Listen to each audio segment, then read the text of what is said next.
See you later, Hippo. Okay, well, I'll walk out with you. Oh, okay, dear.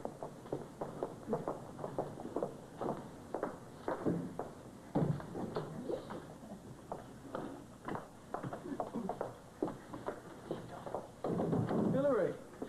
Hey, I could pick you out of a crowd today. How come you dress different from everybody else? Oh, hi, Tony. I have the new uniform on. Not everybody has them on yet. Yeah? Listen, I really stopped by to find out how Katie's doing. Well, I think she's going to be a lot better after Andy's hearing. Of course, she's still worried about Floyd. Yeah, Mom and I were, too. You know, I think I got him talked into staying on at the house. Oh, good. Good. I'm glad. I think Floyd could really use being around the family now. Yeah. You know, I think your mom's an awfully nice lady, and I'm sure she was pretty shocked when she found out about Nola. Yeah, we both were.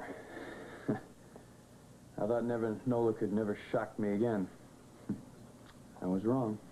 Well, I've been in that position with Nola a few times myself, especially when she tried to pull this little stunt with Kelly. Oh, speaking of which, how'd their wedding go? Oh, without a hitch. It was beautiful. Gee, that's great. I mean, I think Morgan and Kelly deserve to be really happy after everything Nola put them through. No, I really respect you a lot for saying that. Most brothers couldn't be that objective. Just being honest. But I have to tell you, you know, as much as I wanted to take Nola over my knee after what she did yesterday, I think she was telling the truth when she said that she just would have made Floyd miserable if she went through with it. Hillary, I've been looking all over for you. I want to say goodbye before I took off. Tony, we meet again. How you doing, Dar? I'll see you later, okay? Bye, Tony. Well, listen, I'm really running late, but I wanted to get you and have you wish me luck on this one. Okay. Good luck. Thanks. I'm going to need it. And later, I'm going to push you to talk about that proposal I made last night. All right, we'll talk about it. Yeah, and listen, since nobody is around...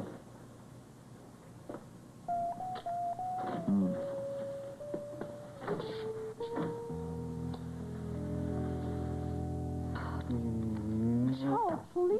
This is a place of business. Oh, come on. That's the only way I can get my kicks these days, especially since you're working with your boss almost every night.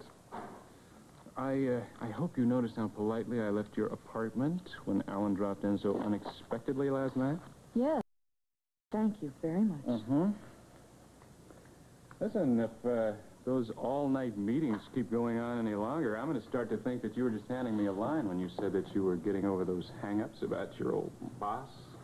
Oh, I think I've given you plenty of proof to the contrary since we started seeing each other again. Well, I caught that glare Vanessa gave you when she passed us in the hallway earlier. Oh, I'm getting used to that. I have to see her again this afternoon when I give my statement to the judge on Andy Norris's case. How are you involved with that? I thought I told you that I was working for H.B. Lewis. Yeah, he hired me to find the money that Andy stole from his young son. Oh, yeah, right, I remember. Well, what's Vanessa doing there? Geez, that's funny. I don't have any idea.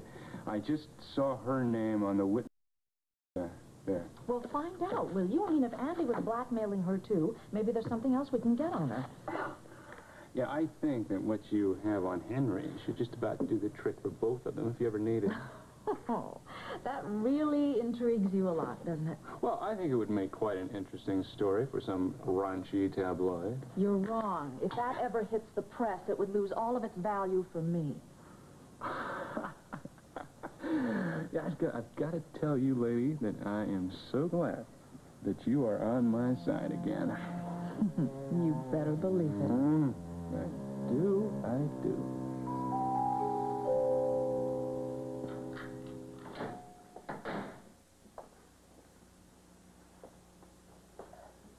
Hello, Andy.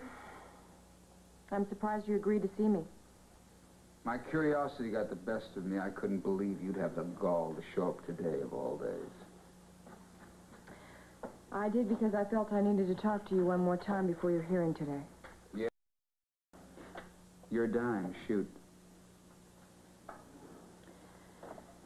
I wanted to assure you that both Vanessa and I want the restaurant to be a success for your mother's sake. No, so that in a few years she'll be able to come back to it and share in all of it, if we're lucky enough to make a go of it. Guard! Would you rather it be sold at auction to pay off for all your back debts? I'd rather anything happen, but the two people I hate most in the world take over something that belongs to me!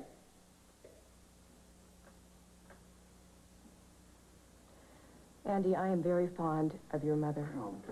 And I want to try my best to help her through this awful time.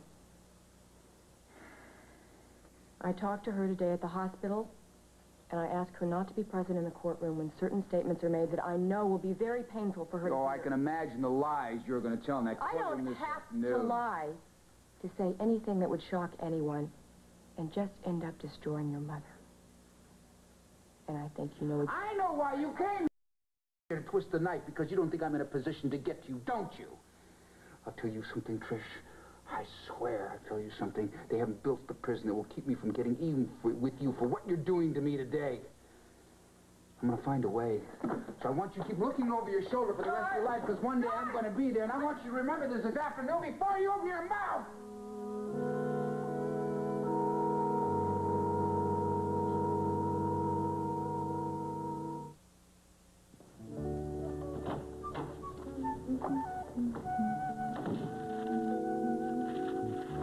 I beg your pardon. You really have to learn to watch where you're going. And aren't you turning into the little local prankster around here? Yeah, I know. I never used to be that way until you showed up. You're the one that's bringing out that part of my nature. And what do I have to do to scare it back into hiding? No, don't do that. Oh, no? I'm just learning to enjoy life. I'd hate to see it come to an end. Well, Ross, we still have serious careers to consider, and I think proper decorum is essential, don't you? I have spent the better part of my life being an arch conservative. I'm now putting those years of propriety and decorum behind me. You know what I've been working on? What? That extravagance we talked about the other night at dinner. Ross? What? If you get any more extravagant with your sense of humor, we'll both be looking for a new job. Why, did you hear something? No. There's no danger of that. Well, okay. I hate to interrupt this incredibly cute conversation, but I have to get these sketches approved. I'm going to let you go, but this is under protest, and I'm going to pick you up at 5:30 to take you to Justin's. What time is it now? A little after 5. I'll never make it. Well, sorry. Sorry.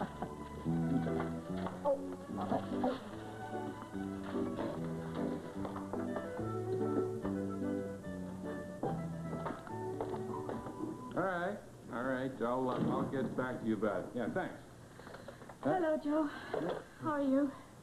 Listen, we're supposed to be on the house with Diane, so don't forget it. Oh, I almost forgot, but at least I managed to glare at you earlier in the corridor, didn't I? Yeah, and that worked just fine. Look, before Diane walks in here, I gotta tell you. No, I have to talk to you about the hearing this afternoon. It's very important. I thought that was going along just fine, especially since the judge invited you into his chambers to talk privately.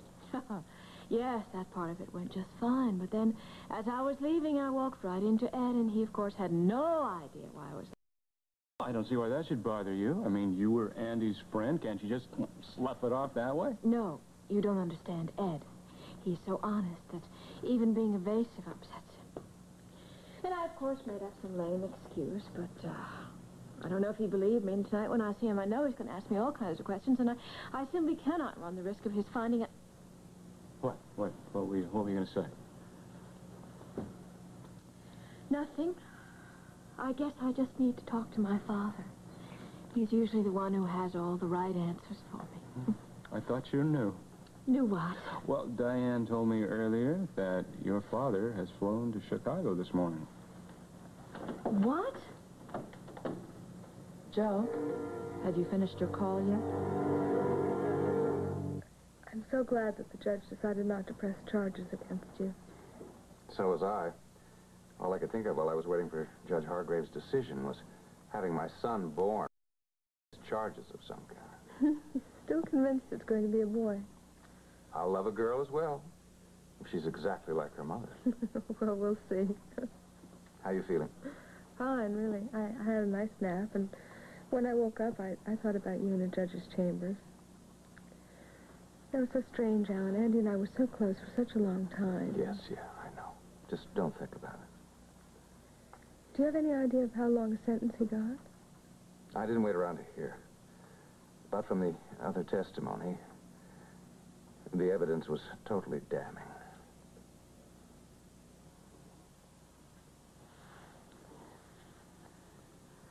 Well, Derek seemed very pleased. He thought that Judge Hargraves gave you a very fair sentence. Yes, well, 2 to 5 years is a fair sentence, Mom. Well, Mike and Derek told me that you could be out in 18 months with a parole. I mean, you've got a good record. Look, Mom, I'm not interested in that. I'm interested in what this has done to you. Andrew, I'll be fine. I just want you to get your life straightened out. Yeah. Listen, was Diane Ballard in the courtroom today? Diane? Why do you ask? Nothing. I mean, she was a friend. Well, I'll come by and see you tomorrow. No, I don't think so. I think that would be very hard for both of us. I just want you to get on a plane, and I want you to go to Switzerland. And I want you to forget about me until I'm free, okay? Andrew, I'll never forget you. Son. Mom, I think right now that you had better go before we both break down, okay? Okay. Goodbye, Mom. Goodbye, Andrew.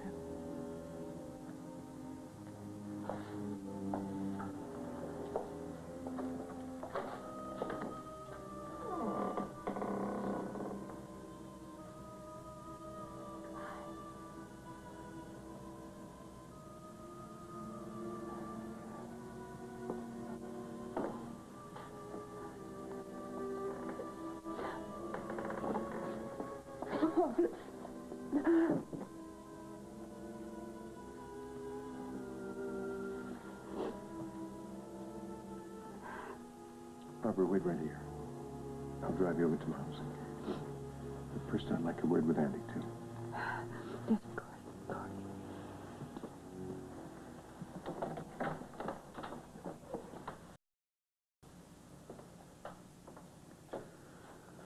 Well, Ed, yes, I was hoping you would drop by so we could have a little talk.